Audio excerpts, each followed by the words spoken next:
Yo, welcome, good people. Welcome back for another installment of the Cigar Life Banks YouTube channel, podcast. I don't know what you call it. Just me talking. I'm trying not to do it. I'm gonna stay monetized this week, y'all. Listen, man, I am joined today on the couch with my man Leo Brown, the one and only from General Cigars. If you don't know Leo, but I guarantee you knows the brands that he represents and so forth. We're gonna get into it with Leo. Leo is a wealth of knowledge. Here in the local Atlanta area, he hosts a master class on cigar smoking and so forth. And y'all ask about my little fancy lighter all the time and my eerie ashtray. I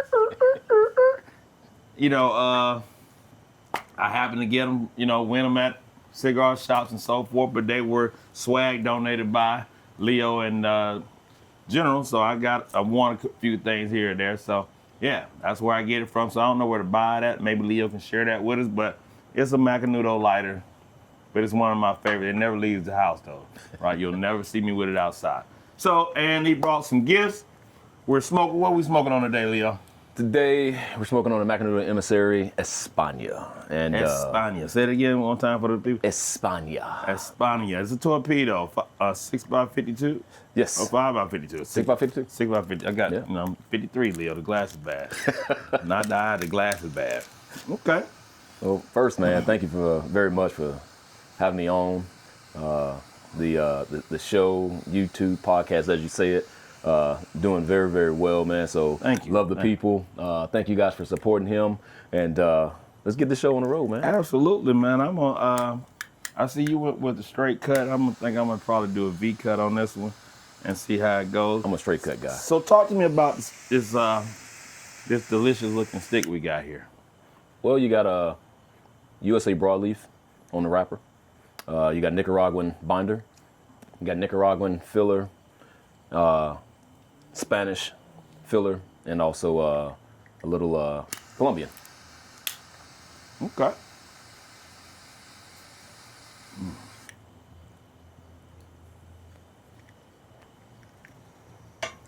It's one of my favorites in the line. So, okay. We got two of the emissaries. So we have the Emissary España, which one we're smoking now. We also have the Emissary France.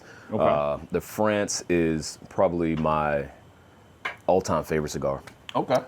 That's one, like, if you put me on an island and say, this your last cigar, the only cigar you can smoke, I'm taking that España. I mean, the France on the Emissary line. Fantastic smoke, man. I mean, that one has 6 different tobaccos in it. This one has 5. Yeah, man, I mean, just fantastic cigar. If you guys haven't smoked it, man, go out and find it, especially if you're in my territory. Like I said, I got all of Georgia, Hilton Head, South Carolina, Chattanooga, Nashville, and also Huntsville. Guaranteed to be in 90% of the shops in my area. Oh, that's what's up. So, man, listen, we're going to be full transparency. Somebody turned the AC on in Atlanta. The last 2 days been absolutely amazing. Yesterday, last night, it rained, and all of a sudden, the AC came on. So, we're still outside, man. I got my Scully on, the Cigar Life Scully. I'm test fitting to see if it works for everybody. But I got my heat lamps going. I got the table going.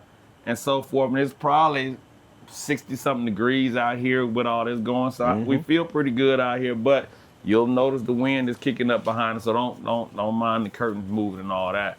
It's just about being outside, all right? Oh, and we're also drinking. Leo, thankful enough to bring us some Bardstown. Hey man, we're getting into this now. The last couple of days been rough. As far as we started out Friday with celebrating Dave over at Dave Jackson from DD and Company and Mike down at the Sear. And then yesterday I ended up at Goodfellas. So, yeah, but we're going to do it for y'all, man. We're going to sacrifice ourselves for you guys, right? We love doing this. Indeed. So it's part of the lifestyle. We just sacrifice ourselves for you guing, and we'll do this pairing today with this one. Yeah, so this Bardstown is Bardstown's one of my favorite bourbons as well. Okay. This is the original weeded, and it's one that goes down pretty easy. I think this one is 89. 93?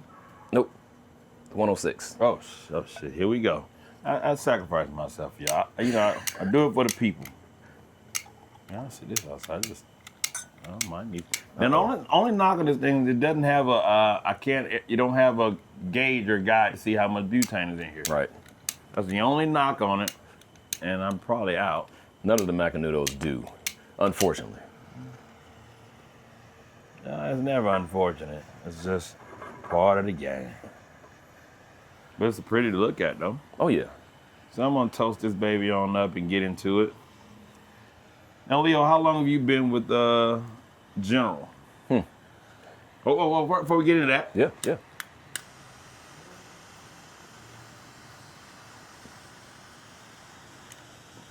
I want to give a huge shout out to the United States Naval Academy for kicking the shit out of Army yesterday. Did they thing? Yes, indeed. To shipmates here. We thoroughly enjoyed that. So, yeah, shout out to all the midshipmen. And you did your damn thing. Should have seen me over there at the cigar box. I bet you. All the Army folks over there. Yeah. It was a great day. I kept getting hollered at. Leo, you okay down there? Leo, you okay down there? All the way up to the fourth quarter. And I'm great. I was absolutely wonderful. Absolutely fantastic. I stood up, looked at everybody. Absolutely. So anchors away. That's it. All right, so let's get it. So how long you been with General? Man, I'm actually, yes, sir. Toast up. Cheers. So I've been with General since January of this year. Okay. Oh. So a little bit less than a year, almost a year. All right. Well, congratulations. Yeah, man. You know, it's been a great move. I've had a lot of fun. You know, been repping for a small bit. You know, it's been 3 years total. But being with General, man, has been an absolute great time. Ability to see a lot of people that I had with previous companies. And being able to keep the ball rolling, man. Okay. So, you know, it's real cool, man. So when I say General, people might not know who General is or what. So you guys have how many different brands? We got 6 different brands. So we're known as General Cigar Company. We have 6 different brands under the General side. So we have Cohiba, CAO, Macanudo, Punch, Sancho Panza, and Hoya de Monterey. So listen. So you guys are Cohiba, CAO, Punch, Macanudo, Hoya de Monterey. That one right there. Sancho Panza. And Sancho Panza. Now, I haven't tried the Sancho Panza.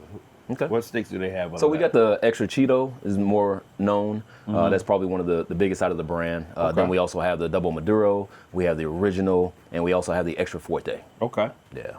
And so I'm sure you guys have heard of a lot of those different sticks and so forth, and they all fall under the General Cigar Company brand, right? And General is probably one of the largest cigar. It is one of the oldest and also known as the largest. One of the largest. Of course, everybody knows like the big 4, right? So you got General, Altadis, Davidoff, and Drew Estate. So there you have it. So when we talk about General, you got to face with a name. You're in the local Atlanta area, or if you're in that region of Tennessee, in that little state over there called South Kakalaki, whatever, Leo is your guy in those areas, right? Like I stated, very knowledgeable about his brands. His stick. You got to be if you're a rep, and then if you got that many brands under your belt, it's a lot of smoking and a lot of talking about what it is that you do, right? So, do you have a favorite brand inside of you guys' portfolio? Macanudo. Macanudo, all right. That's why you won as much stuff as you have. Everybody can't win. Everybody can't win. Everybody can't be lucky like that. That's right. You either I spend too much damn money and then they just, by default, be like, man, give Banks some shit so you can go sit down. I don't know. But whatever it is, okay, all right, it's a good deal. Yeah. Now, with me, I chronologized on the show. Cohiba, I got not a love-hate, it just, because of the fanfare, I never really got into the Cohiba brand too tough. But the Rubicon, I am loving it. Man, the Rubicon has done something that I don't think that, from what I understand, anybody in the company expected. We sold out 6 months worth of supply in 1 month. So when we originally released this back in August 1st was the release date, we literally sold out 6 months of supply. Yeah, I did my fair share contributing to that. Because when I got it, and I was like, wow. And what brought me to it was obviously the price point, right? Sure. And then I got it, and I was like, wow, this is good. And when you think about it in terms, it's not as robust as the blue, but it's a damn good smoke. Yeah, it's out of our Honduran factory, man. So, you know, a lot of people say, you know, I don't like Honduran tobacco. Well, I tell you what, give this one a shot. You won't miss. It will be one that is absolutely fantastic. You know, it's got the Habano on the wrapper. We have the Nicaraguan binder. Then we got Nicaraguan filler and also Honduran filler as well. So you can't miss it, man. If it's out there on the shelf and you haven't tried it, too bad for you, sucks for you. It clearly runs out very, very fast. Absolutely. So once you do get a chance to get your hands on it, man, go ahead and get your hands on it. I promise you it's going to be fun. And the crazy part, so I was down on the south side, and I go into Hot Ashes on 138. Oh, yeah. And the owner, D. Wells, I say, D, y'all got Cohiba Rubicon. He turns to his brother-in-law, Junior. He said, Junior, he said, no, I just got it on order. Literally go back. He said, we'll get it in on Monday or Tuesday, whatever the shipment came in. Mm-hmm. A week later, I went down to drop off some gear to D. Wells. I said, Junior, where your Cohibas at? Man, we sold out. That's it. I said, damn, y'all went from not having them, not even, you know, doing it just here. Now you're sold out. And he said, man, they went through them. Went from not having them to not having them. Yeah, to not having them. So it's a huge problem to have, I guess, you know. But yeah, I'm thoroughly enjoying that one. Yeah. And then obviously the CAO line, man. The flatheads have been my, you know, my go-to when I'm cutting the grass or doing something. I want a real. Yeah. Long, slow smoke. I'm gonna grab one of them and go out to the, you know, obviously the Amazon. Yeah. Base. Yeah. You know. Everybody knocked me over the head already about these basins. Man. So listen, people. I don't know when you're gonna put this out, but the basins will be out in the month of January. When? Don't ask me, but it will be January. So go to your local brick and mortars, especially if you're in my area. Go to your local brick and mortars, and you'll be able to get some. And listen, they're going to run. They're going to hit, and then they're going to run. So I would suggest if you in good with your local brick and mortars to go in and say, hey, I don't know what your allotment is, but if you have not already made your allotment, I'm pretty sure if they come out in January, they've already made the allotment or not yet. Not yet. We're still putting it together. Let me go ahead and get a box and you know, like I do. Now this is one of my things, and you know, you guys can do what you want to do. Like I tell you all the time, your money's your money. But I got one or two guys that we buy boxes of sticks, right? And we'll split a box. You know, so you want to try something, a little variety or something. You don't really want to spend a whole, or just shell out. Hey man, you want to go on this box? Yeah, let's go and do this box. So we do that. So get with your buddy. You know the Amazon's coming out. If they haven't already made an allotment, go ahead and talk to your brick and mortar about getting a box of it already. Allocate a new box, right? Or allocate a box for you. So you will not be disappointed in it, man. It's one of my favorites. And when they stopped production on it, it just went crazy. Everybody went crazy. You got somewhere and found somebody that had them. Mm-hmm. You ain't tell nobody. You're like, shit, I can't tell nobody about this. Mm-hmm. You know, and there's a couple of spots on the south side that the last release, they still had something. It's like, damn. Yeah. I ain't telling nobody. I got a couple of stores like that, you know, as I travel the territory. Mm-hmm. And I look at the shelves, I'm like, you still got basins? Yeah, we had to hide them. We had to put them away. You know, which is not a bad thing. You know, I mean, so, but also to what Banks' point is, you know, talking to your local retailers, listen, it's going to be hard to get a box being sold to one person, all right, because of the small allocations that we all have. So you might be able to talk to them and say, hey, you know what, can I make a deal with you some kind of way? You know, I can get 5 or 10. Because most of the time they're going to put a limit on how many that people can buy. Okay, because it's such a rare cigar. We don't produce that many throughout the year. We have a limited run on the tobacco itself, and which is what makes it so special. You know, I mean, it's a great cigar, and you know, people are looking for it, and we love it. You know. So let's talk about the tobacco that's used in that Amazon. What exactly is it, and how is it made up, constructed? Well, what you're looking at is somewhat of a secret, but somewhat not of a secret, right? Well, don't get fired. Don't get fired on here. The Barranca fuck around with me. Don't get fired. Now, like, I like it. The Barranca tobacco is what makes up the Amazon Basin, right? It's one of the tobaccos that we actually go to a certain location to actually go and get, and we only get a certain portion, right? A certain amount of that tobacco, which that literally is what makes the flavor for the Amazon Basin. Okay. Right. So that's one that we want people to know about that one, because it's not something that's used anywhere else. Right. But the rest of it, what I can say is that there's Nicaraguan tobacco and there's also a little bit of Dominican tobacco in there. Right. Okay. That's what I can say. All right. Yeah, we're looking forward to that one as well, man. That's going to be.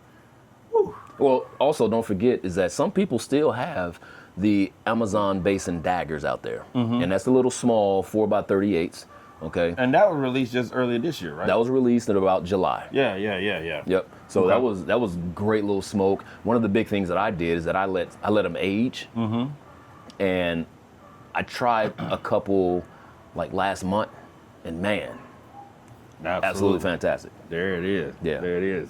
So tell me, you mentioned you used to rep for some other companies and things like that. You weren't based here though, were you? Okay. Yeah, ever since I've been repping, I've been based here. So the last company I was with was CLE, better known as Asylum, Eudora Cigars. And also before that, I was with PDR Cigars. Oh, okay. Yep, all based here in Atlanta. Had a much wider territory with PDR. Never got a chance to really sprout out everywhere with PDR.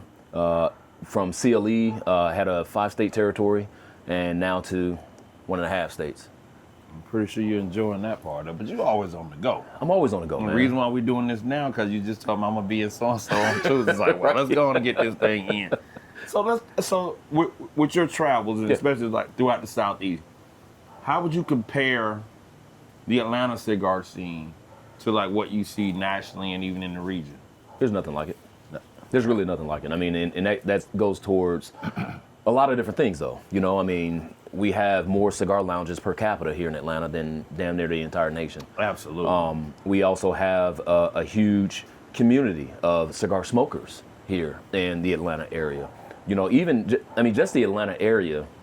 When you look at Atlanta, everybody always thinks about Atlanta as Georgia.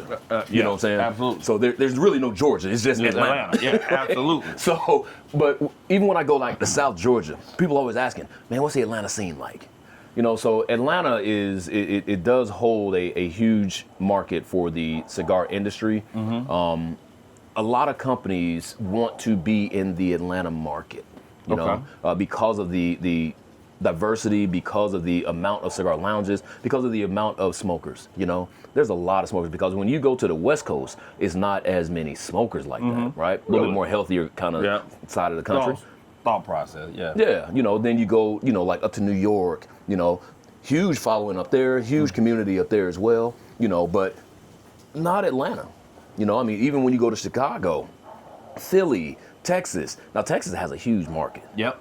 I lived in Dallas in the Grand Prairie area for several years. They got a huge market, man. So, that's another one that's very good in size. But to me, I'm not saying this as far as numbers, but to me, the Atlanta market, there's nothing like the Atlanta market. Okay. Dallas is strong. The Austin area is strong. Obviously, well, when I say Dallas and Fort Worth, that's the same thing. Austin is strong. So, but that's not like Atlanta, man. So Atlanta is a huge mecca for the cigar smoker, the cigar world, and it's something that's gonna continue to progress the way that I see it. So funny you say to Dallas, Fort Worth. Now, we in Atlanta, we say 45 minutes is nothing. Like you drove 45 minutes to get out here to the house, right? You live out there. It's like, man, I ain't going to Fort Worth, or I ain't going to Dallas. And I'm that's too far. It's right down the road. And they like, oh, man, that's too far. That's all the way in Dallas. I'm like, Dallas right there. Y'all can just say. Now, to their point now, when I moved out there first in like 99, they literally had 2 separate area codes. Did they? Yeah. So you had to have, I think it was called like, a metro number, a metro calling, something that you can call the DFW Metro. Wow. Free. With no toll. Like, it was a separate area code. That's hilarious. And I was like, it's 99.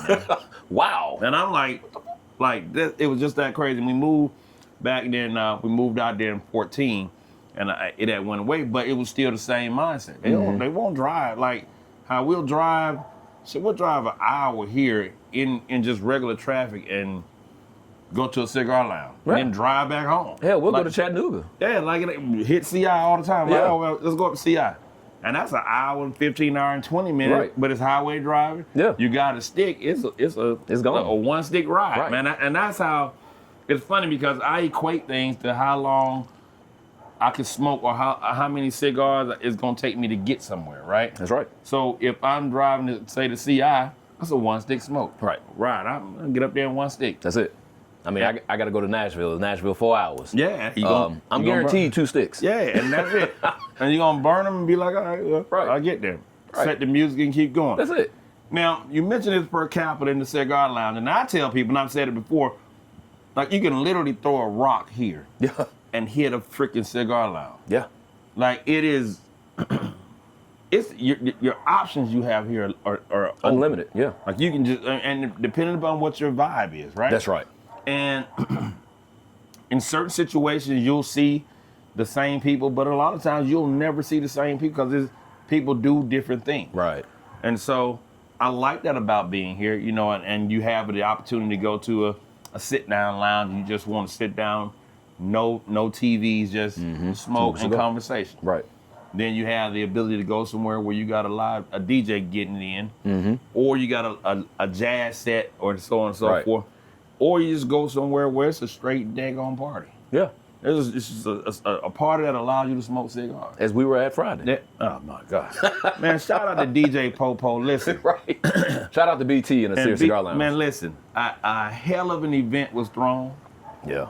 A hell of a time was had. Yeah. Now, a Sears, and I talk about it, and I talked to BT. I got to get him onto the show. But it is the one place where you can have multiple engagements and be in the same damn location.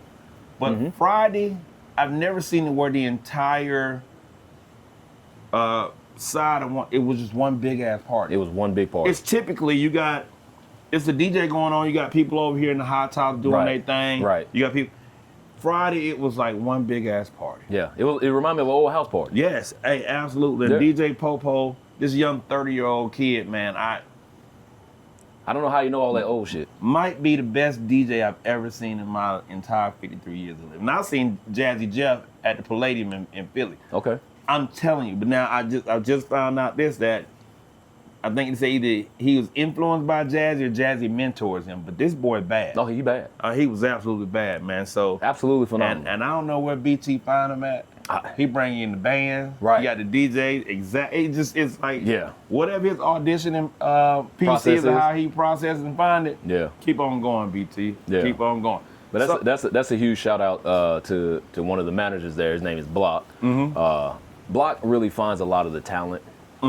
So you know, no disrespect to BT. BT has a lot of trust in Block and to be able to bring in that talent. Yeah. So you know that's where it comes from. So shout out to you too, Block. Block helped me find my humidor that happened to be in my pocket Friday night. That's how bad of a night it was Friday night. This is a whole nother story. I had to leave before that happened. I had to leave. Yeah, I noticed you got out that kind of early too, but Man, yeah. I was sweating because I was dancing. We all did. Like it was literally you dance, sweat, sit Right. down, have a drink. Oh man, he playing something else. You get back up, Right. do the whole nine again. So yeah, It was crazy.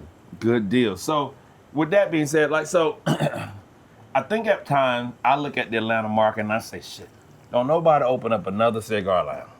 Please don't. But It's more coming. it's more coming. It's more coming. Yeah, I just found out about 2 more. Yeah. Right, and it's like, damn. I already got worried about the other 2, though. Probably the same 2. Yeah, so it's like, okay, well, damn, where they gonna go at? Right. And it just seems to work. It's nonstop. You know, I think I'm waiting on somebody to open up one though that just a big ass, like a CI without it being CI, right? Because it's a simple concept. Sure it is. Like it's the simplest concept in the entire world. Yeah. I got a big ass humidor and I got a pole barn. Right. And I just gave you some high top chairs and little low boys and a Have bar. at it. And y'all have at it. Have at it. Like that is the Dopest idea. it is and it's the simplest idea. Yeah. Like it ain't got a whole lot of fanfare, ain't got all that, just cigars, beer. I think they got whiskey too. Liquor. they got whiskey. They got, Yeah. And no food. No The one- food. You know, You have a food truck come out there, you even better with that. Well, the one I know, the one in East Ridge, Tennessee, Chattanooga. So if you guys don't know where it's placed, there's nothing but food places. Right on the border. Yep. There's nothing but food places right down the street from it. Right. You got a Twin Peaks across the street. You know, so strategically, CIs are placed in certain places. You know, to be able to do that because we understand what's going to happen with those. So it's yeah. Just like the one in Dallas. Excuse me. That's one of my favorite ones. It goes over there too. So the one in Dallas and then the one in Fort Worth is okay, but I like the one in North Dallas a lot better. Yeah. So cool. So man, so how long have you been into cigars? Smoking or in the industry? Well, let's go with smoking first. And how long you've been in the industry? 3 years, but. No, I've been in the industry a lot longer. Oh, okay. All right. I've just been repping for 3 years, but I've been smoking for, let's see, I spent 22 in the Navy, 5 retired now. So So I've been probably smoking for 30 years now. Now that I calculate it out, yeah, about 30 years. Older than some you got. I met a young brother last night, 30 years old, named Lee. Watches the show over at Goodfellas. He's like, man, I watched it, and he was brand new to smoking. Yeah. He says, your one-on-one video helped me pick out my travel humidor, the gear I needed, my torch and everything. I was like, man, appreciate it. It was absolutely just that instant feedback, right? Yeah. And I was, I'm like, okay, thank you, man. He was like, man, no, thank you. I really. So shout out to you, Lee, young brother I met last night. You probably see this and be like, hey. So yeah. Shout out, Lee. So 30 years, huh? Yeah, 30 years smoking, man. Now that I calculated out, because I was smoking before I came into the Navy, but I mean, we all say the same thing, calculated over time, this is how long I've been smoking, but consistently smoking, I've probably been 25 years. 25 years, hard. But yeah, I mean, from there, I've been in the industry for 13 years. Okay, all right. So very similar to you, I had my own talk show. I had my own cigar pairing education company. I started out writing reviews back when it wasn't popular on WordPress. Oh, man, come on, you said WordPress. Yeah, that's how far back I go. But yeah, man, from there, just I worked at multiple cigar lounges, and here I am being a rep, man. This was part of the process.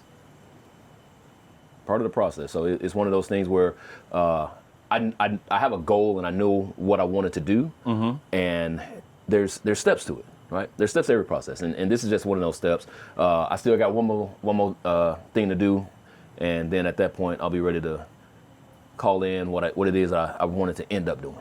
Right. So right. I'm good to go. Absolutely. Now I'd say, I guess my ultimate would be, one of his challenges to take on his life of his own, right?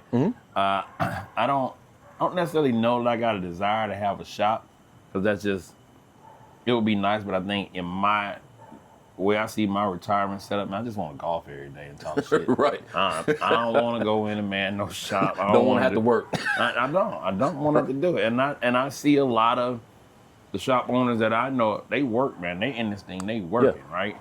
It's not just set up shop and open up, put an open sign in there, everything work. No, they actually in there working, man. Well, it's a must, to be honest with you. After managing multiple cigar lounges, man, it's a must. And I want to talk to some of you guys that may be thinking about opening up a cigar lounge, talking to other people about opening up a cigar lounge, things like that. You got to understand is that the cigar business is not something that you can take vacations all the time just because you got a business, right? You want to look at this business as something that you have to cultivate. You have to treat it like your own baby, like literally, right? You have to be there every day with it. You got to be there till the time you cut on the lights, till the time you cut off the lights. There's a lot of things that go on within the cigar lounge to where you have to watch this, watch that, place this, place that. You got to place orders. You got to do inventory. You got to do taxes, and the taxes are always the biggest beast, right? But then you also you got the people that's in there. You got to watch what kind of crowd that you got, who's getting out of hand, who's starting all the drama, and a lot of this stuff is very hands-on for a lot of cigar lounge owners. Now, there are some places where the community takes care of certain things, you know what I'm saying? Yep. So that's something that's important, and I always tell people, what you build, you will have. Okay. You know what I'm saying? So if you build that you want a huge club, with the DJ, that's what you're gonna have. Don't say that you want a more quiet, relaxing atmosphere. You're not gonna have that because you built it. Right. You know, and vice versa. You can't build a jazz spot and then talk about, I need more people in here. I need it jumping. Yeah. You can't do that, right? Doesn't work now. The cigar lounge ownership is something that's very heavy. It literally, I know people who have gotten divorced over owning cigar lounges, because it's something that you have to literally give your everyday to, your all. Right. It's nonstop, day and night. When you're at home, it never turns off, because you're always thinking about the next thing. So it's one of those things. And just me managing shops, I've got a huge taste of that and understand, some of what the owners go through. Okay. Yeah. Now that's some very valuable information. So a lot of people think, man, it's just, we just watching that cash register ring. But to your point, we talked about it in how your lounges and things will take on the personality of the owner or of the people that visit it. Hell yeah. Like you can go certain places and this particular shop got this type of, I'm gonna say, culture. Mm-hmm. And you go over here, it's a little different. You go over here, it's a lot different. Mm-hmm. And you gotta understand that dynamic in these different shops, 100%, right? Yep. And you being a rep, man, you go in a different shop, and I'm pretty sure you just kind of stay agnostic to the fact I'm just here to do a job. And some places, I'll catch you where you just like, hey, I ain't working today. This is my place to relax, right? You're like, hey, okay, now that's where you choose to smoke at versus being Leo the rep at this time. Like I'm here now on my own time, and I choose to come here, Right. Because this is where I want to just kick back and be myself. Right. And that's a huge thing that a lot of people miss. Yeah. And we've seen shops here in Atlanta open and then subsequently close. Yeah. Couple on the south side, man. Not gonna mention any name, but they had horrible parking. Humidor was at best. Right. And they didn't have a real culture. Right. And so you watch them open, great idea, seemed pretty cool. Right. Then after a while, after that newness wear off, it's like, okay, why would I go over there when I can go here? Right over here. Yeah, it's a little bit closer. Yeah, a little bit closer, and I know what I'm going to get. Right. And everybody just can't open up a lounge because you enjoy smoking. It just doesn't work that way, right? And so I think people need to know that. People need to hear that. And then you also, what I find particularly interesting is people that open up cigar lounges don't really go in cigar lounges. No. Or weren't members or part of a community. They were more like, passes through and said, man, I can do that as a business. Right. Well, you don't even know the business. Right. You don't even know the culture. Yeah. And you can't be one of the places that closed down. I always say, y'all were never people person. Y'all were never.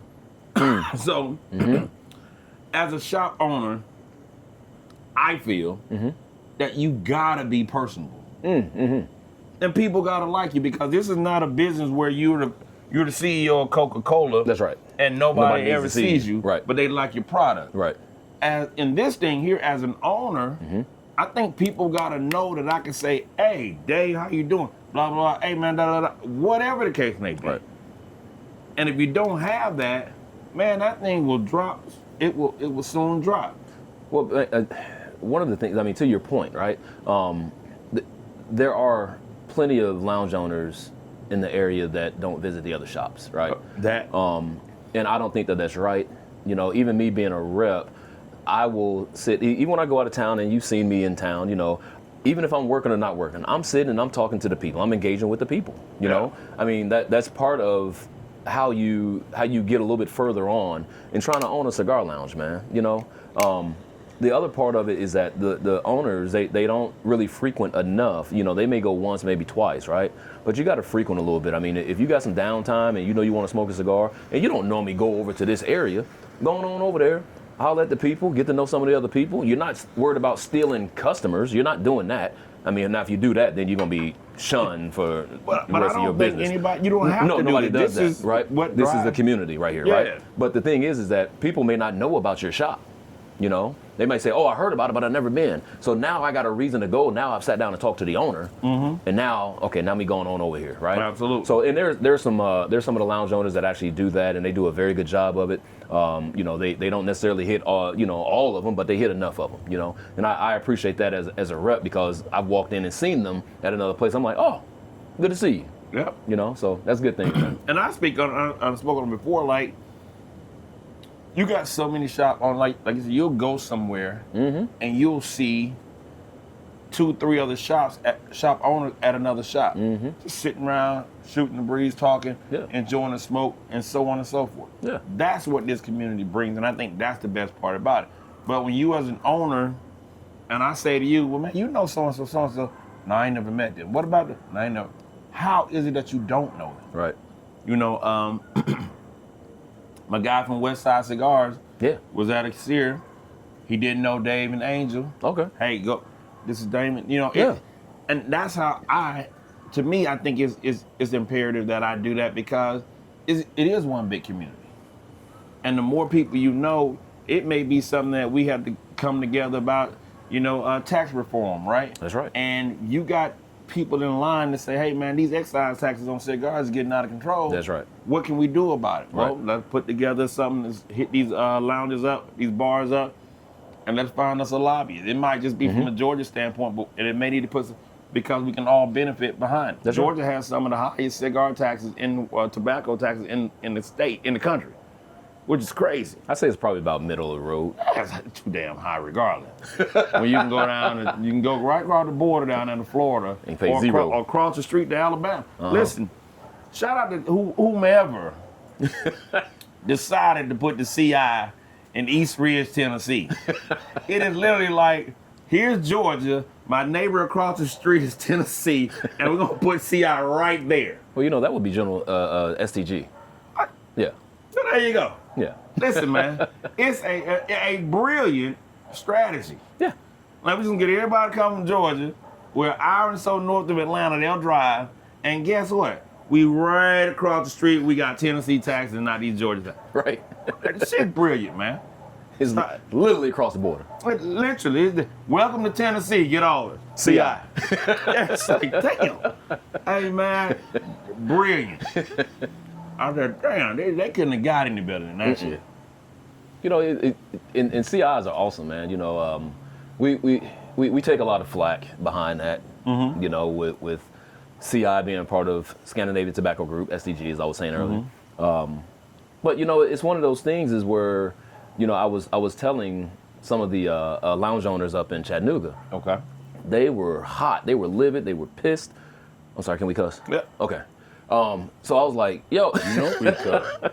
So, I'm sorry, because it came out real easy. It cuss like a sailor around here. I'm just trying. what we do. I'm just trying to keep my monetization up so I can continue to do this fine production that you guys are seeing here today. But no, man. I mean, they were upset, and I said, guys, listen, it's the shiny new toy. It's gonna get played with a little bit more often than your old toy. However, it's gonna come back. Everything runs its course. Yep. It's always going to be there for the people who want that kind of environment. So stop tripping. It's going to come back to you. So now they're all okay. They're doing a little bit better, and they're good. So. But hell, it ain't. But it's the one downtown by the Chattanooga. It's the one used to be next door to the pool hall. I can't think of all the names of it. I can help you out with it. There's 9 of them. It's 9 of them. Yeah. Okay, you would know. Yeah, all right, so it's 9 of them. All right, cool. All right. But and so then the other side of that is, and I would say this too, is that your consumer got options. Yeah. And when you become complacent and feel like I'm just gonna get these customers just because I woke up this morning, you got old furniture in your establishment. You ain't mopped the floors in forever. You got dust accumulating on the damn shelf. Right. You don't offer coffee. You don't. Hey man. Yeah. Don't be mad. Right. When somebody else comes in and says, "Hey, I think that this community deserves X. Well, I want to do something different." What you built, you will get. You will damn sure get, man. So that's the part to me that gets me about it, and you shouldn't be mad about it. Maybe rethink your business plan. That's it. That's it. And there's nothing wrong with refurbishing. You know, there's nothing wrong with reinventing. Well, I don't say reinventing, but reinventing yourself. You know what I'm saying? So there's nothing wrong with that, man. I mean, we all got to do that at some point. You can't get stagnant.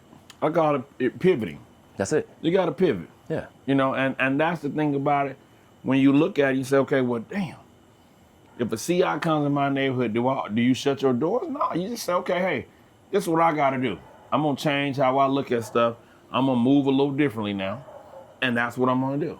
And I mean, I wouldn't necessarily change anything. Well, man, I mean, if you feel like you need to, like if you feel like you, well, that means that you weren't solid in the beginning. Yep. You know, so I've talked to some other people like about that kind of stuff too. It's like, yo, you got to be solid. You know, you got to understand what it is that you're doing with this business. Because if you don't understand that, why are you doing it? So you thought that you were going to be a millionaire selling cigars. Good, fooled you. Yeah. Right? You know, so it's that kind of thing, man. Is that I try to tell people all the time about this game. I've been smoking for 30 years. I've been in the industry for 13. Rapping for 3. There's not too much I haven't seen. Right. I've seen more bad than I've seen good, you know? And you don't need to change nothing if you got a system working. And if you don't have a system working, then you got to work the system. Right, absolutely. You know, I mean, it's not hard. The problem is that I see is that there are more people who own cigar lounges that are not business owners. Mm-hmm. Okay. Right? So your business ain't doing as good as you thought it was or it should, right? Mm-hmm. What did you do? What didn't you do? Oh, you thought because you smoke cigars that you can have a cigar lounge. No, you have to run it like a business. Not as what I call the homie hangouts. Right. You gotta run a business. It's a business. You're paying taxes. You're buying product.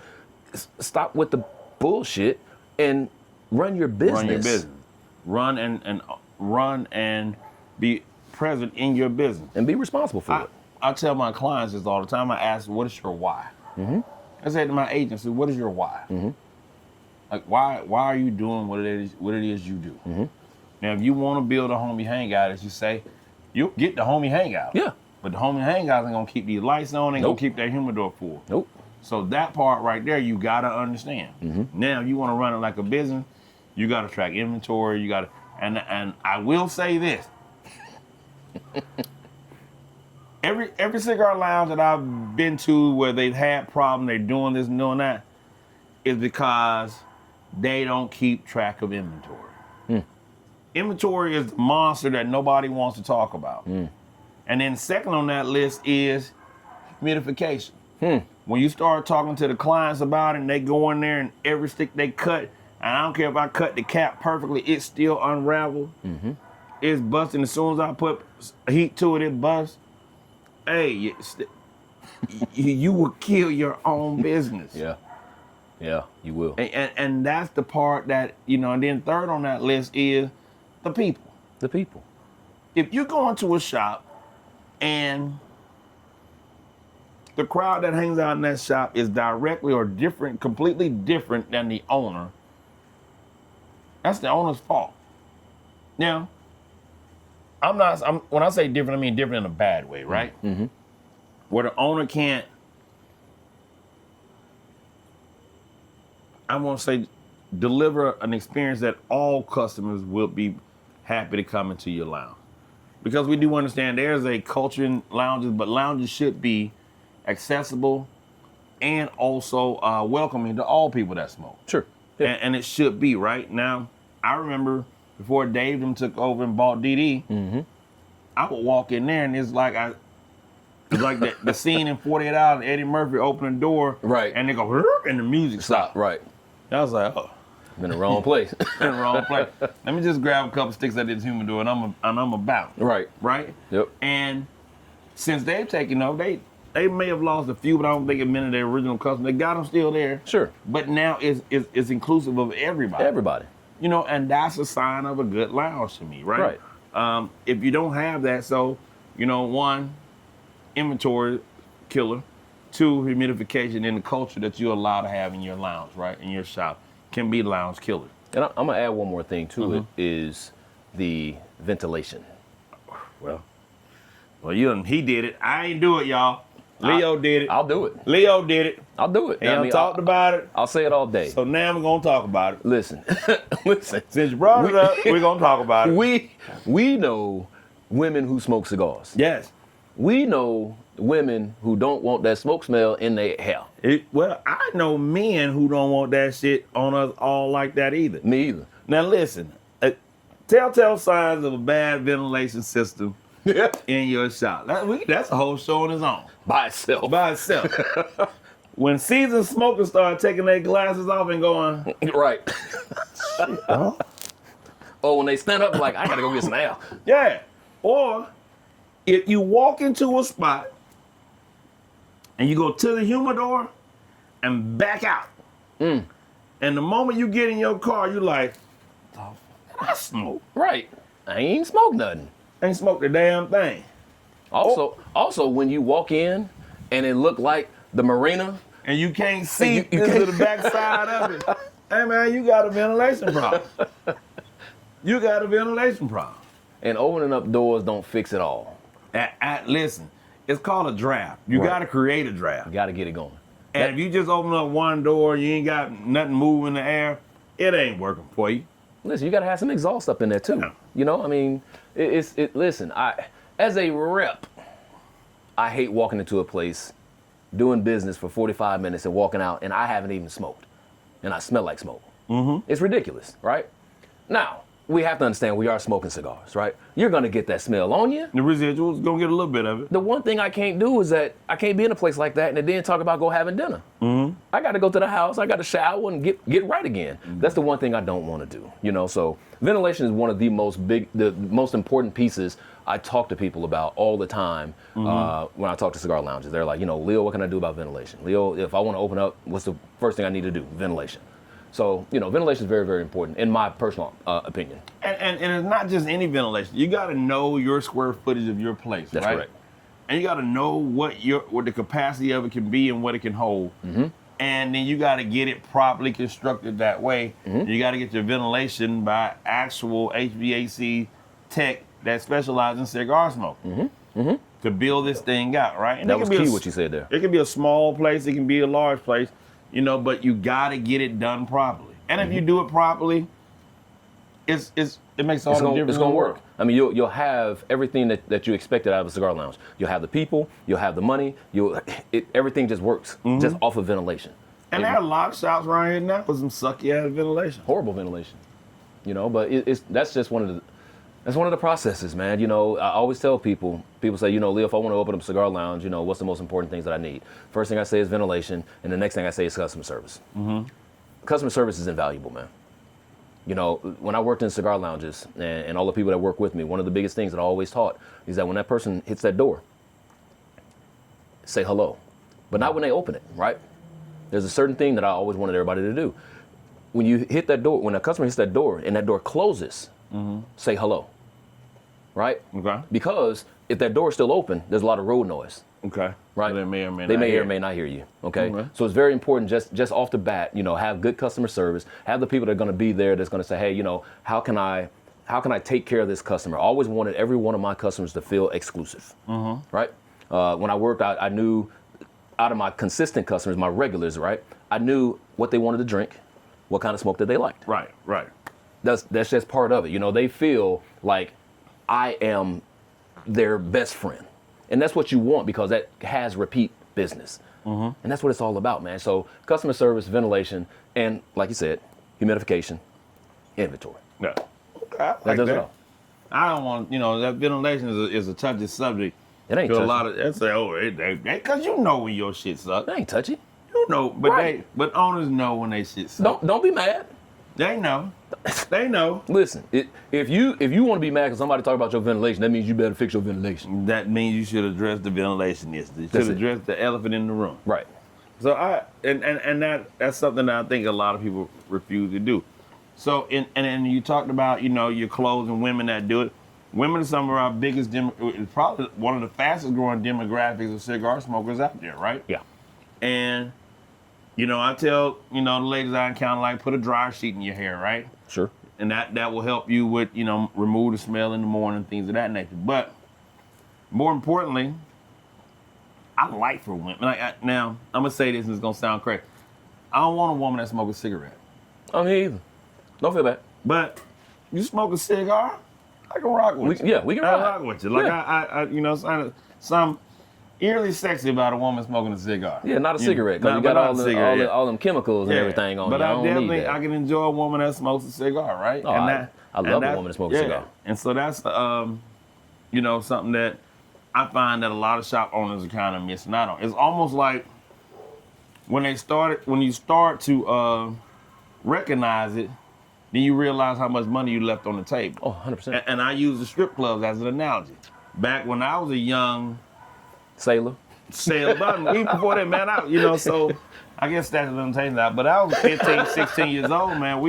Here in Atlanta, strip clubs is like cigar lounges. That's right. Back then, like you could throw a rock and hit a strip club. Hell yeah. And as long as you had a little peach fuzz on you and you stood up straight, you was in. And you walked like you belong, you can get in any strip club in the city for the most part, not the high end stuff. But for the longest, they never charged women. No. They never charged women. Women used to get in strip clubs for free. Free. Yep. No problem. Then they realized, wait a minute. These women coming in here, these women knocking off some of these strippers. Right. They got girlfriends and they doing that. I'm like, oh shit. Right. We losing out on a lot of money. Yep. Now, they don't care, man. It don't matter what comes through that door. Everybody got to pay to see Everybody got to pay. Everybody got to pay to see the shoe show. Yeah. Right? So when the cigar industry realizes that as a whole, that women have power in this industry. A power in this country, power in this industry with their dollars, their influence, because whether or not you know it or not, if you got the ladies, the fellas gonna come. Yeah.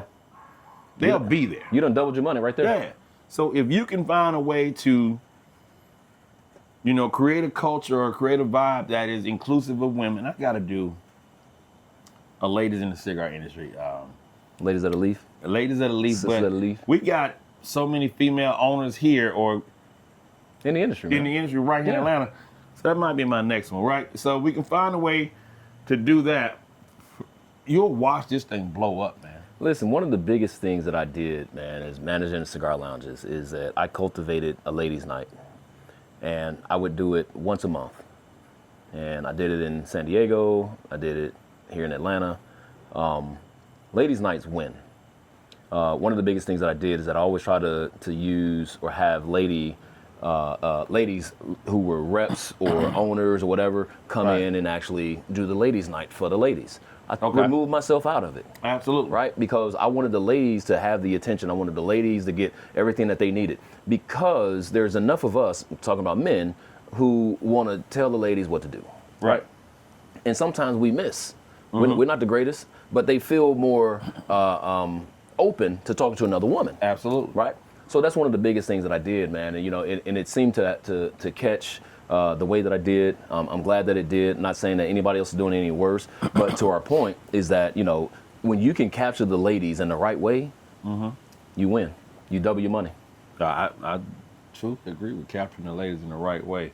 You win. I don't know how that really gonna come across, but we don't all that. We don't want to go left. Nah, I don't know now. Look, I'm trying to increase my female viewership too. Come on, ladies, come on. If I need to show a little beard, need to put some diamonds. Nah, I'm just joking. I ain't diamond. You ain't gonna bling it out? No.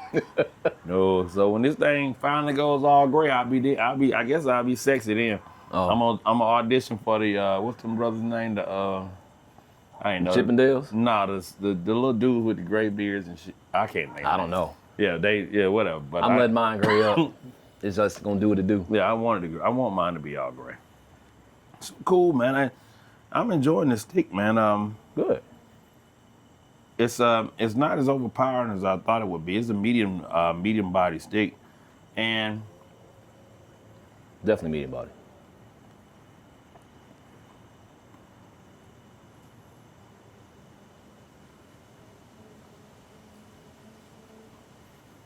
And that retro hail is not offensive at all. Like, It's a smooth retro hail. I'm trying to get some woodiness out of it, but woodsiness, a little bit of floral, a little bit of sweetness, as I call it.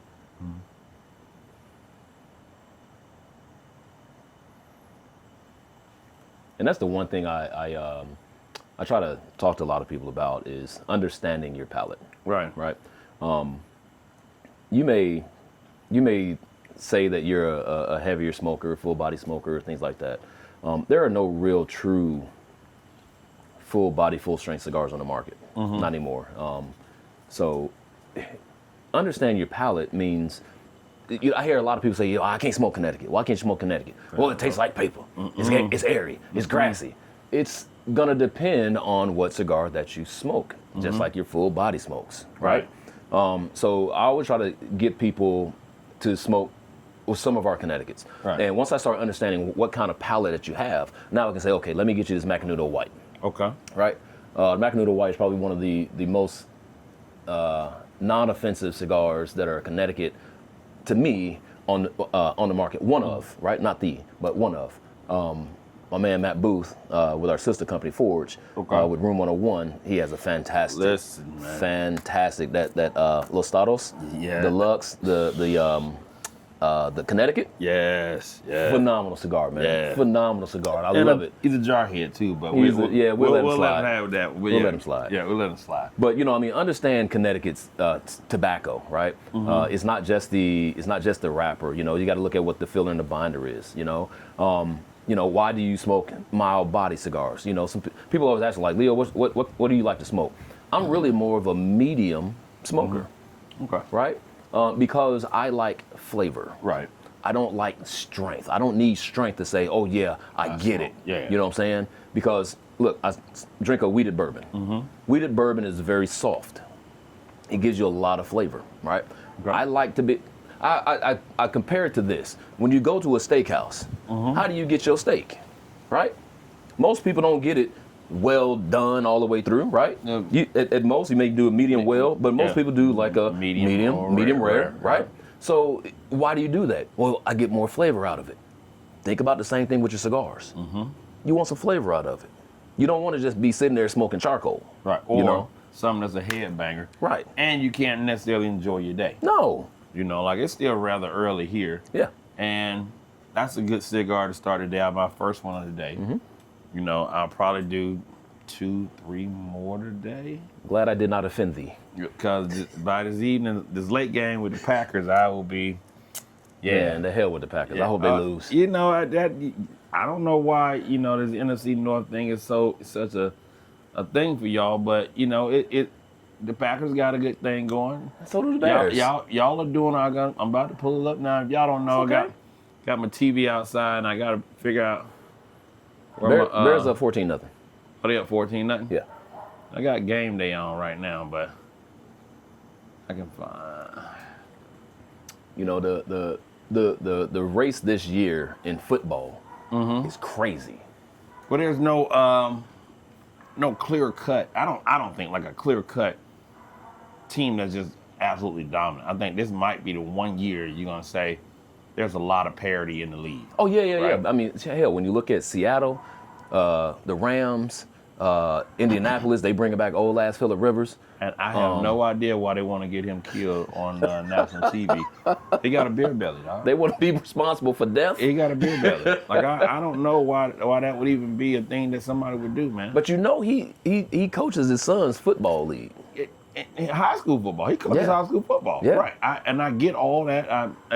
More power to him. Yeah. They say he runs a version of this offense in high school. It ain't the same. Right. No, it's never the same. And so I don't know why, after being away from the game for so many years, and at 44 years of age, you decide to come back and do it now. But hey, and you got 1 million kids. Listen, if they think that was their best option, I'm all for it. I'm all for it. If that's what they think, and obviously they do. They do. They starting him today too. That's what it's supposed to be. He's supposed to be starting. So yeah. So I definitely get that. I don't know. I can't get that one today. Yeah. But so I'm with it. Man, listen. I'm enjoying our conversation, Leo, because as always, a wealth of knowledge. I think me and you connecting has been like, I learned a lot when I just talked to you more so on the business side of things, because that's, something that a lot of people don't get an opportunity to talk directly to a rep, because a lot of times when you guys come into the shop, you're dealing directly with the owners, and you don't necessarily have that relationship. Now, I don't know if it's by grace or by just because I'm always at a damn cigar shop. Right.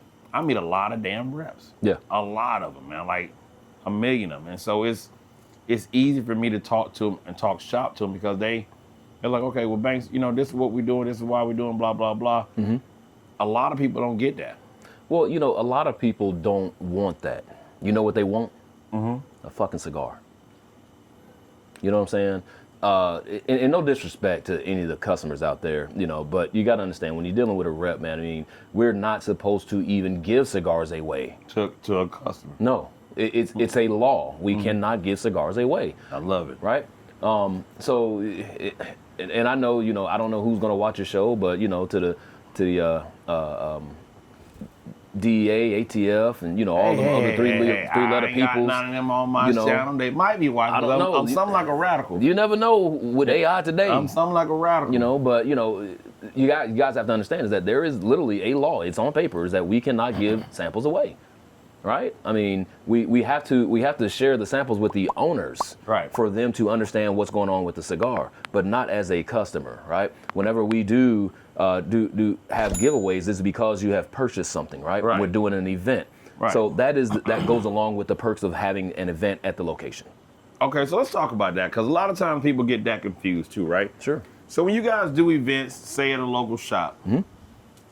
Are you guys supplying the sticks, or are those sticks coming from the shop's inventory? It's two things. Okay. Right. One, the location already has the cigars, mm-hmm. so we're selling off the shelf. Okay. So that part, right? Okay. But we also bring cigars, mm-hmm. Obviously as giveaways, mm-hmm. and sometimes, you know, if we see that it's something that's great and we've sold out of it, then if we have something, we'll leave it for the shelf. Mm-hmm. You know, and that's our gift to the location. The shop. Okay. Yeah. And that works out that way. And even with the swag, right? Yeah. So people always. I'm so tired of fucking swag. I'm sorry. Excuse me. I know you are. I'm tired of swag. Y'all, I hate swag. Y'all got some good shit though. Y'all, I hate swag. Y'all got some good shit. This restaurant. When I tell y'all I hate swag, I hate swag. Y'all got some good shit though. Like I love them. That stays right here outside as well. Listen, man, y'all got some good shit. Now, you know, no knock to everybody else and what they doing, but if you want to talk about craftsmanship on swag, y'all got some good shit out here. Yeah, we do. You know, I'm not taking that away. It ain't always the trendy stuff either. No. It's what I like to call useful accessories. Absolutely. You know, don't give me a keychain. Right. Well, that also helps us cut down on how much swag that we carry. Okay. Right. You know, there's a lot of companies that have hats and T-shirts. I was just about to say I don't want another damn hat that says so and so cigar. Right. But at the same time, how many ashtrays, cutters, and lighters can you get? Right. A bunch of them. Well, you can get a bunch of them, but you can't use them all. Yeah, you can. and here's the thing about it. Like, so I got this, and this is one of my favorite. Mm-hmm. Downstairs, and you gave me hell about that little ashtray. Because it was ugly. But that's my dude. Because they were like, that thing is ugly, man. I wish y'all could have been there for the conversation when I broke this ashtray out. And he gave me so much hell. I asked, where the hell did you get this ugly ass ashtray? He said, Liam, I'm putting this on my show. I said, please do. I said, hey, man, and that's my dude. Listen, look how he afraid he burnt, man. This my guy. Listen, Mr. Punch. Hey, he does not fail around here, man. Look, guests come on and be like, man, what the hell is that? Don't talk about my dude. Don't talk about my dude. Because he's my guy. And so, I could use ashtrays. Like, I got these individual ones. So I got individual little ashtrays for people to sit around and smoke and do all that. Got several of them. So no matter where you're sitting at, you got an ashtray, and I don't have to have those bulky, big ass ashtrays. But everybody ain't got the $1 million house like you got. I don't have I don't have $1 million home. I got a modest home in a modest neighborhood where people cut their own damn grass. Let's be clear about the shit around here, man.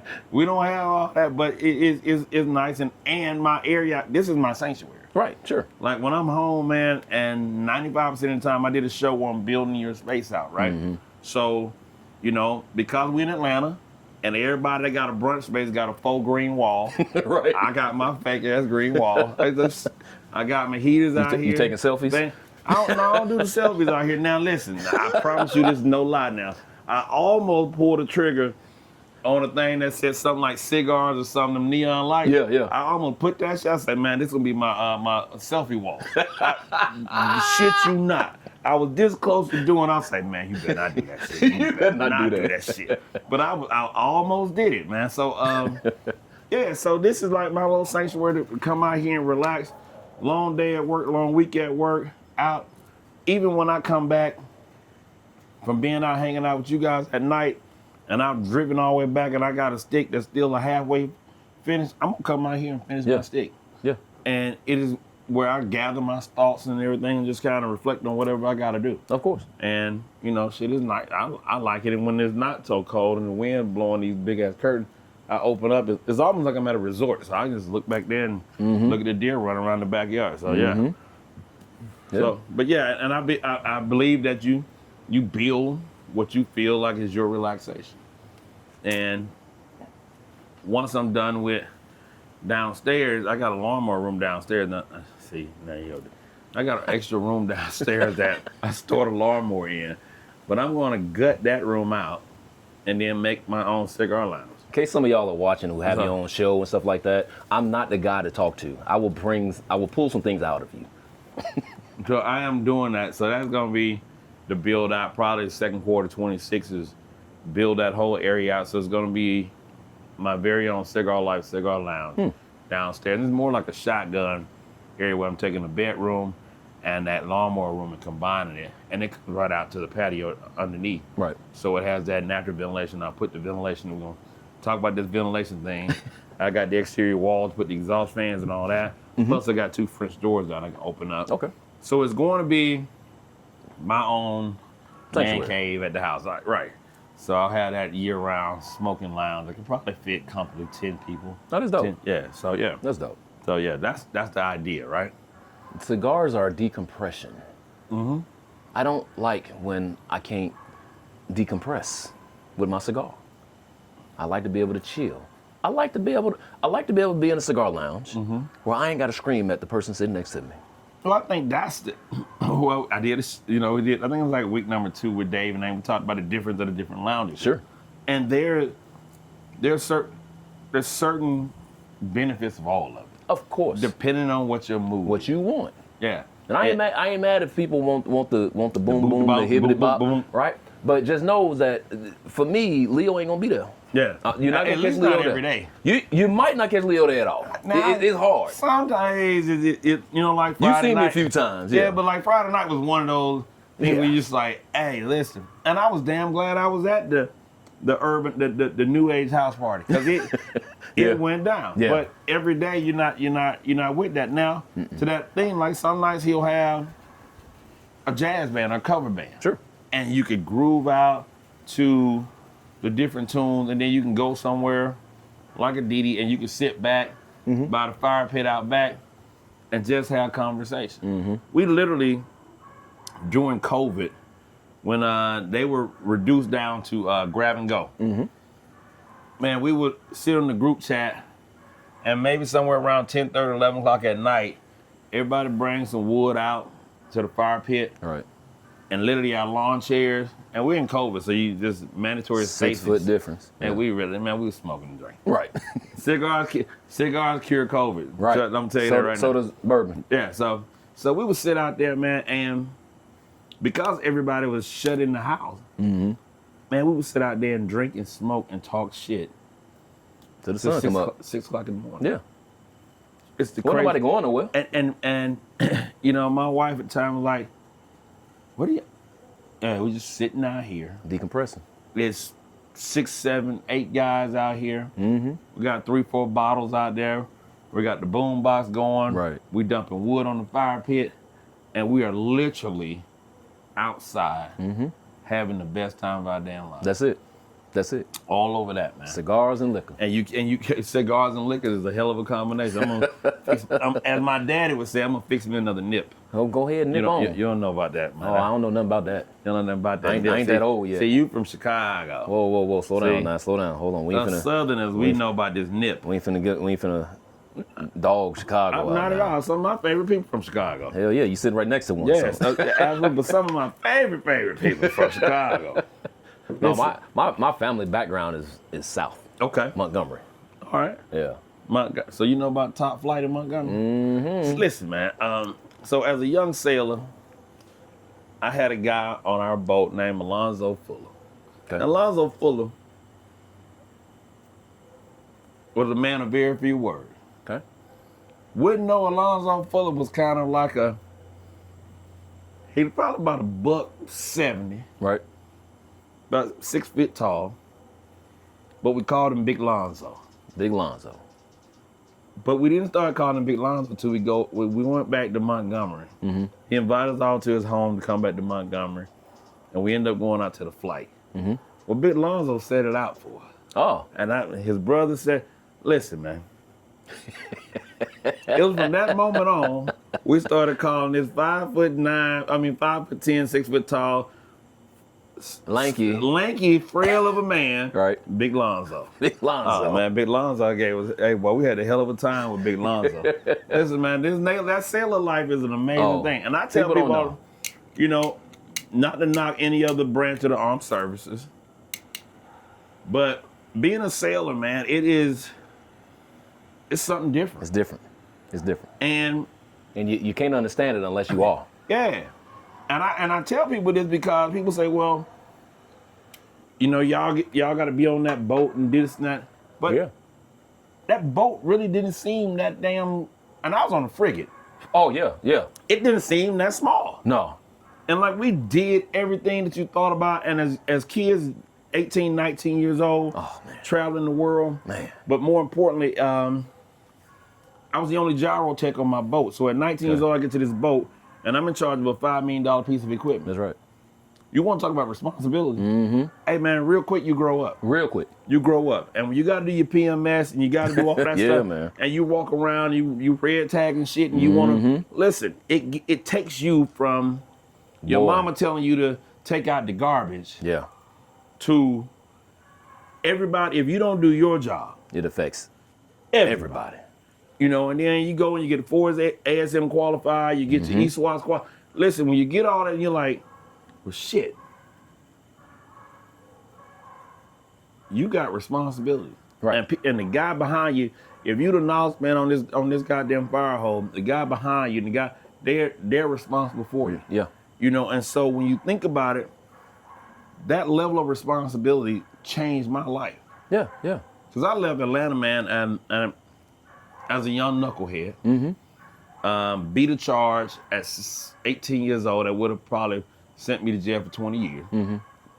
And I was like, I gotta go. Right. I gotta get out of here. And join the Navy. Yeah. And sounds familiar. Best decision of my entire freaking life, man. Most people don't understand that, man. Changed my life, changed my trajectory, everything, because I left Atlanta where it wasn't that I was in a situation that I could not, move away from. I chose to do some dumb shit. Correct. I'm just a young knucklehead. Correct. But that now you are solely responsible for your individual action. Mm-hmm. If you F up, we're going to hold you accountable. Yeah. But more importantly, if you F up, the 25, 30, 40, 50 people around you now are impacted by it. Yeah. You can't get that nowhere else, man. No. And that's what changed. But also, in the same time, it turned me into an alcoholic. Right. Right. And so we are the worst. Man, listen.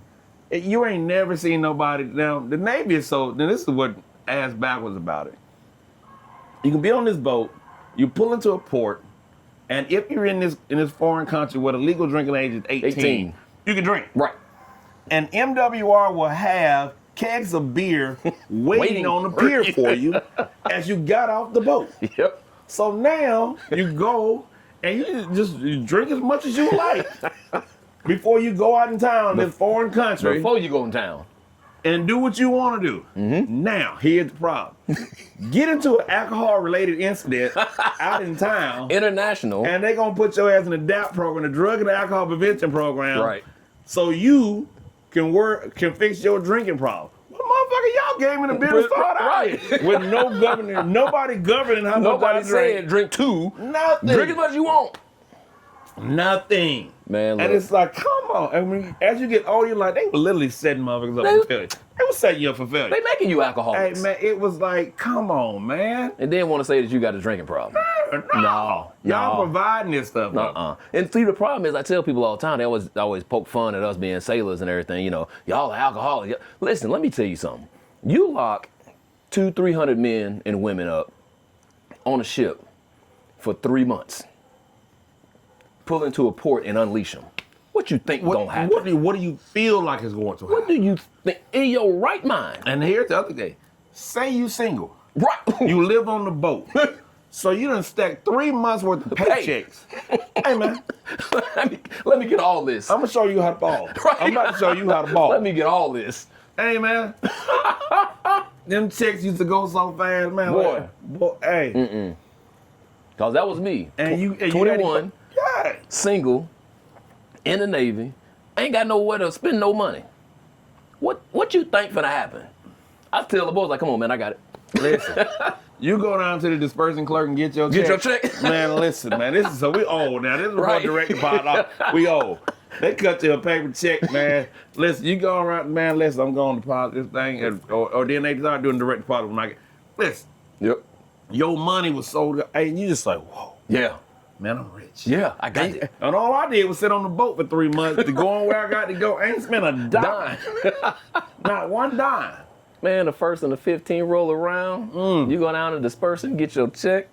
And I was cool with the dispersing clerk. Me too. With DK1 back then, right? I was like, yo, DK1, can I get my check cash with you? Hey, man, shout out to Disbo, man. My boy, my Lieutenant Wilson. Yeah. He lives here in Atlanta now, man. Listen, literally, when you make friends with the dispersing clerk, oh, yeah. the SK, the guy to cut your hair and do your laundry, listen, man.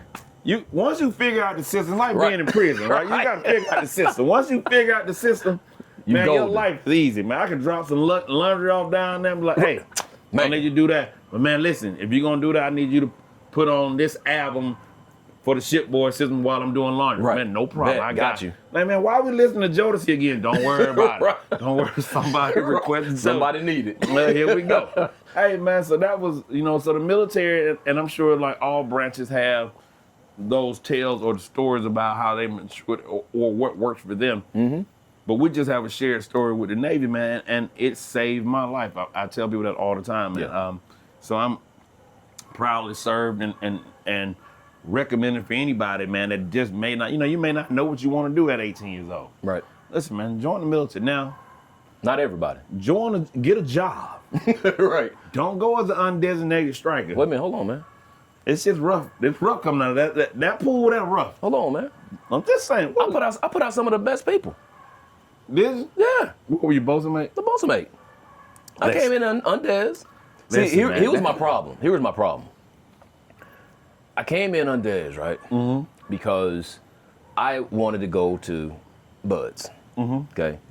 So with that, I said, if I strike anything, I want to strike signalman. Not knowing what the hell a signalman is, right? Right. I'm thinking I'm going to be out there on the damn flight deck launching birds, right? No, my friend. What's the old commercial? No, my brother. My brother. So I went in undesignated and found out that I'm out there chipping, painting, needle gunning. The worst shit that you can possibly do as a young man is like, this is what, nobody wants to do this. So it was very early. I was like, you know what? I'm finna get up out of here. I got to do something. I got to do this. I got to do that. Whatever. So, but I forgot. I was like, hey, you know what? I said, I got my Buzz thing coming up. I just got to wait until I get my orders in. So Buzz comes up. Go over there. I ring out everybody. I'm not a SEAL. Ring out, hurt my knee, and come back, fortunately, to the same damn boat. Okay. Got lucky, right? Same crew. Everybody remember? Everybody looking at you as a failure, but not necessarily as a failure. Dropped. Yeah, but you went the hardest route. But you went, right? Yeah. So, it was cool with that, man. But, to kind of go to your story, too, backing up, is that my mom will tell you, even to this day, the Navy was the best thing for Leo, and it saved his life. Because I was into all the wrong things, man. Like you said, knucklehead, doing the dumb stuff. My mom would tell you, like, I didn't know if Leo was coming home at night. So it was like, yo, I need to do something to change my life. Yep. And me and my dad kind of got into it when I had signed the papers. So I told him, I said, well, I just signed up for the Navy. He's like, so what you think that's going to make you a man? I said, no. I said, it's going to make me a better man. Yeah. Because I was down the wrong road, bro. So, but no, man, I mean, I did not expect to do 22 years. I tell you that. That part. But it was one of the greatest part. The majority of my adulthood was spent in the Navy, right? And it's probably one of the best things I ever did for my life. Like you said, I'm proud of it. Yeah, I mean, it paid for my education. Yeah. You know, it grew me up. I got some lifelong friends behind it. My god kids all. So that part I thoroughly enjoyed, right? And I'm happy for it. Yeah. And when I say the part about getting to school, cause a lot of my good friends were bosun mates and or enginemen, right? They call hell, man. Because, like you say, it's the worst of the worst, right? And let's not say worst, right? It was the jobs nobody on the boat really wanted to do. Nope. Like if you ain't now, you know, everybody in the Navy, you know, shit, we basic swabbies. We can mop up the floor and wax the damn floor in the sleep, right? But nobody wants to paint, chip paint, needle gun up, goddamn. The deck. What is it called? Non-skid. Non-skid. Listen, you don't want to do all that, and that non-skid Eat your ass up. is the equivalent to your popcorn ceiling made out of cement and steel and asphalt. It just is. You can't slip on this shit. And I don't care what's on the floor. If it could be lube oil, right? Right. That non-skid, you are not gonna slide. But if you fall, it's gonna take everything you got off you. So it was a hell of a job, man. Then we ain't even mentioning your seeing anchor detail and the damn synthetic lines, and they show you that they show you them damn synthetic lines snapback and them shit snap. Man, listen, snapping legs and off. you hear them thing go to holler. Yeah, shit. Get out the way. Everybody, that ship surged forward, and them lines, man, come on. Hey, man, I came close a couple times, man. Shit, we all have, man. Listen, you see them shit starting to unravel, you're like, hey, get back. Yep. I had to throw a kid away from the line because he wasn't listening. Because I was telling everybody back up, and kid wasn't backing up. I heard it just start whistling. Yanked him. Everybody done heard them shits, man. And that's the scary part about it, man. But that, C-rep, when you replenishing the shit out of the sea. Hey, man, listen. Now, we had some of the best. Like, if you don't know, when you're out to sea, you ain't got a FedEx or Amazon or a DoorDash dropping, food. You got a big-ass supply ship that pulls alongside of you. Right. You shoot a mooring line over, you drag that shit over, they hook the shit over, and you got to manually haul this shit across just to get pallet over pallet over pallet, just to get your food on the fucking ocean, right? While two ships are moving, doing this shit, and everybody's heaving, heaving. And then once you get it off, you got to break them pallets down and touch every item one at a time and get it down to the man. Listen. When they say mustard all E5 and below, man, listen, man. You see jokes like, shit. Hey, man. I got something to do. Yeah, no. And then they go walk around that boat like, why your ass ain't up there on that line? Hey, man, get your ass up there on that line and let's go. Hey, everybody carrying a blue folder had something important. Yeah, it's like walk around like you the man. I got some PMS. Nah, not today. Nah, get your ass on the line. Let's go. Hey, man. Hey, it was good times, man. I mean, we can talk about the worst times, but we remember more of the better times. You know what I'm saying? I mean, and sometimes the better times seem bad. Absolutely. Like we talking about unreps and pulling line over. I can talk about seeing anchor detail. I can talk about seeing anchor detail going to the Straits of Hormuz for 4 hours. Shit, the Panama Canal. Same thing. Stayed awake the first time we went. The next 10 times, I was like, man, fuck it. Man. Hey, as they feeling, I'm going to sleep in here. Right. Wake me up when this thing feeling, they open up the next locks. Right. Hey, man, shit be. But the Navy is good, man. And not trying to diss any other branch. Not saying any other branch ain't good. But each one of the branches, you're always gonna have some kind of memory. It's just ours seem to be more fun. Absolutely. And I used to tell cats all the time, like, man, y'all did a 25-mile run with a 50-pound rucksack. And you're an E4, right? You get the same pay I get. Like, I ain't got to do that shit. Like, I'm literally, man, I wake up every day, put on a pair of coverall and a baseball cap in my boots. And walk out. And go on to work, man. Like, I ain't got these struggles. I ain't got to work that hard. Yeah, I ain't working that hard, man. And who got it easier than us is the damn Air Force. Yeah, and like them jokers got it real. I said, man, hey, listen, And on my boat, the ICs was in combat system for the first 2.5 years while I was on the boat. Oh, wow. Until we got a new chain, he was like, nah, y'all supposed to be an engineer. Damn. Gotcha. They told me, man, we wasn't standing no watches, no engineering watches. Right. Listen, combat, I took all my watches and my duty in IC gyro, in the air conditioner. Right. Man, he moved other combat systems. Now I'm down. Now I gotta get 40 at SimQual. I got, man, all this. Man, it was absolutely crazy. But you know, we did it, man. We made it happen, man. Now look, I got a Navy Chief. I got a NAM for my time in combat. I mean, in engineering. Yeah. There you go. There you go. Yeah. All because of this damn this warrant officer, and then this lieutenant put me in a situation, and they was like, you know, Banks, so we out doing fleet reps, and our gyro goes down, and it's a gimbal assembly. The backup assembly that we had went down early, so we was already on the backup, and we were waiting on one to come in from the nearest shore installation, and it went out. Damn. The entire fleet is at a halt. Yeah. Yeah. Here it is now. At the time, I was an E4. I wasn't serving. It was like a level 2 fucking tech job that's supposed to happen. Yeah.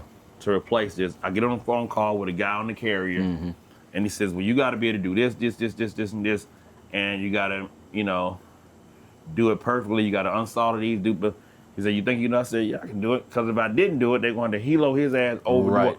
And make a long story short, I tell Machang, I said, listen. He said, what do you need?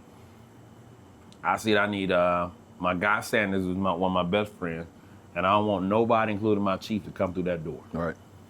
He said, you got it. 3.5 hours later, I come up out that shit. I just spun it up. Shit went through, and it's a 4-hour check. Wow. For it to spin all the way up. So 3.5 hours for me to do the swap. Yeah. Then there's a 4-hour spin up. Damn. So we all, That's the entire fleet is sick. Yeah, stopped. And that motherfucker came up and passed all them goddamn checks. I was the happiest motherfucker in the world. And we got back on the way, man. I was like, God damn, I did it. Right. And I left a couple of screws out. I was nervous as fuck. But, you know, at that point, you realize, like, all right, damn, the school and shit did pay off. Well, you know, the biggest thing to me, man, is that in any branch of the military, you got 18-year-olds, 19-year-olds, whatever. You're given a lot of responsibility. And you also have a lot of damn accountability.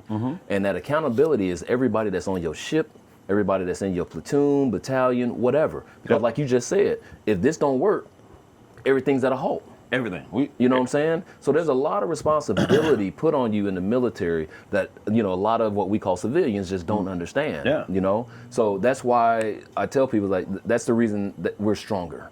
That's the reason that we have a different mentality about things, you know, and it changes perspective, you know, where it goes from, damn, I don't know what to do, to I gotta do it. I can make a way. Yeah.